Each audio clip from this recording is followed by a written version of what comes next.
that's what I'm thinking about now when I look at this verse, because now Israel loved Joseph more than all his sons since he was a child of his old age, and he made him a fine woolen tunic.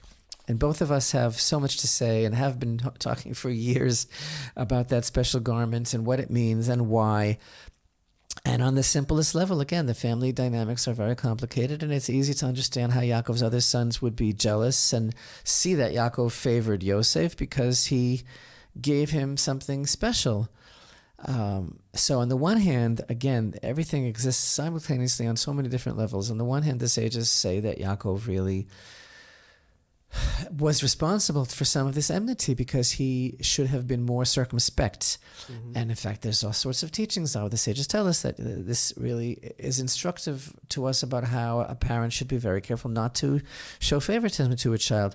On the other hand, when you started speaking a few minutes ago about what Yaakov saw in Yosef and the concept of passing on the legacy, there's something that's very, very telling here. It's the second verse. It's right.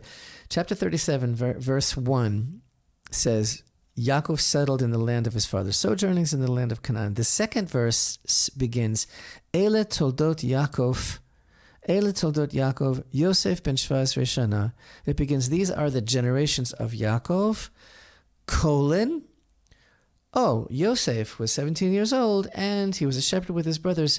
But you can also read it in Hebrew. These are the generations of Yaakov, Yosef.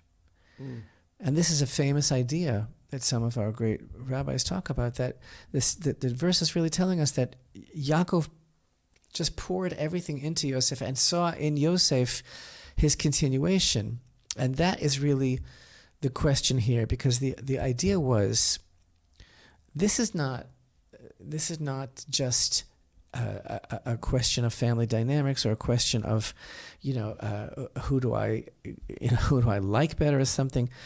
The question is, what was the real backbone, the underlying factor, the foundation of the enmity between the brothers?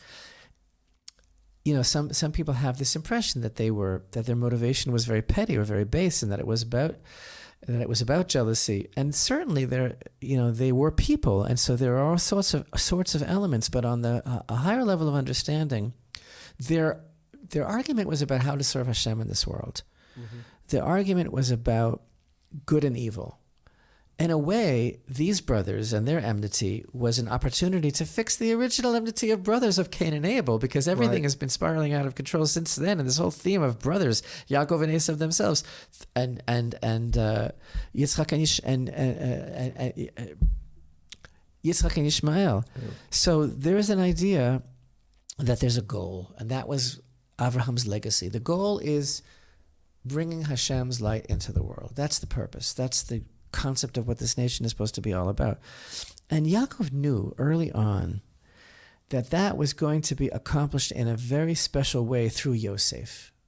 When you look at the narrative and you see that we begin by being shown that Yosef is a dreamer, and the way his father treats him, he dotes on him, making him the fashioning the coat. And when Yosef tells the dreams, and the brothers are so irked, what does the verse tell us? It's verse 11. So his brothers were jealous of him, but his father, and my English edition here says, kept the matter in mind. Aviv shamar et hadavar. And as Rashi says, it literally means he watched the thing. As Rashi tells us, Yaakov was waiting for it to come true. He's waiting. When is this going to happen exactly? Right. And of course, this is the same phrase that was used when, when Rivka goes to ask of Hashem, why am I going through this with these two children in my womb? Why am I, and they, Hashem tells her through. We're told in the oral tradition that she asked Avraham Avinu, and she asked Shem, Melchizedek, about it, and they says there are two nobles, there are two princes in your womb, and but the older will serve the younger, and she kept this in her. She kept just like we just read about Yaakov in this part of the narrative. But what I wanted to say was the fact that that young Yosef sat at the foot of his father, and his father told him everything. He told him about the dream of the sulam and what that meant to him and how it showed him that they all had a destiny. And so Yosef knew, I think he knew from conversations with his father, when his father taught him what would eventually become the tenets of the Torah, that he somehow knew that he had a real, he made it clear to Yosef, you are the linchpin of all of this.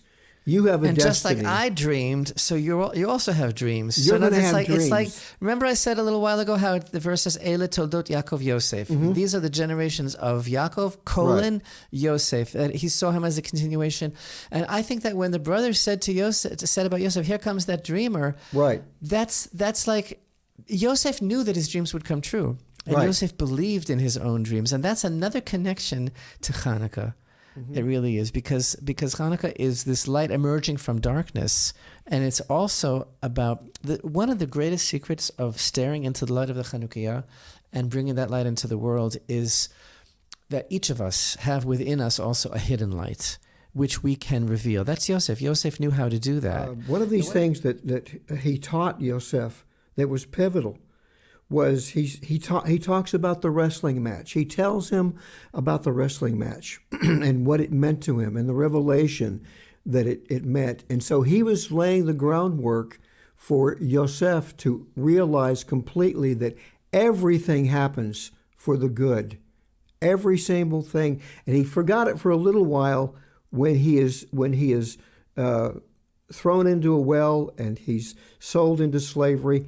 But by the time, you mentioned this, maybe we're going the same place. Go ahead. No, that's exactly what I was trying to say before. That's why he went back to the pit to make a blessing, because he understood that everything now, because he understood after everything now that everything was really for the good and that a miracle was wrought for him. And so he almost had like a sweet nostalgic feeling about the pit that was full of snakes and scorpions, because he realized that through that pit he was able to save his family and he was able to save the world from famine. So he knew that Hashem was with him in the pit, and that was it the Psalms 139. Where shall I go from your spirit, and where shall I flee from your presence? If I ascend to the heavens, there you are, and if I make my bed in the grave below, you are there. That's how Yosef felt about Hashem being with him, both in the palace of Pharaoh and in the pit full of snakes and scorpions. Yeah, you could see him staring into that well and saying, here I am. I'm the prime minister of the most powerful nation, and Hashem has shown me how to build it into a powerful nation, how to save people from starvation. I've enriched this. I've actually helped build Egypt into a world empire, and it will somehow, if I understand what my father told me, it will facilitate the complete fulfillment of what God told our forefather Abraham at the covenant between the pieces. It all happened. It all began right here. It just with this simple hole in the ground. There should be like a plaque, like George Washington slept here, kind of thing. Like this is where it all started. Exactly. Yeah. But then again, it's emblematic of how wells have this heavily symbolic representation in the Torah. Of changes or implementing covenants. Except this one, again, was without water. And we talked about how all the forefathers that's pivotal, met but it's still a well, which is interesting.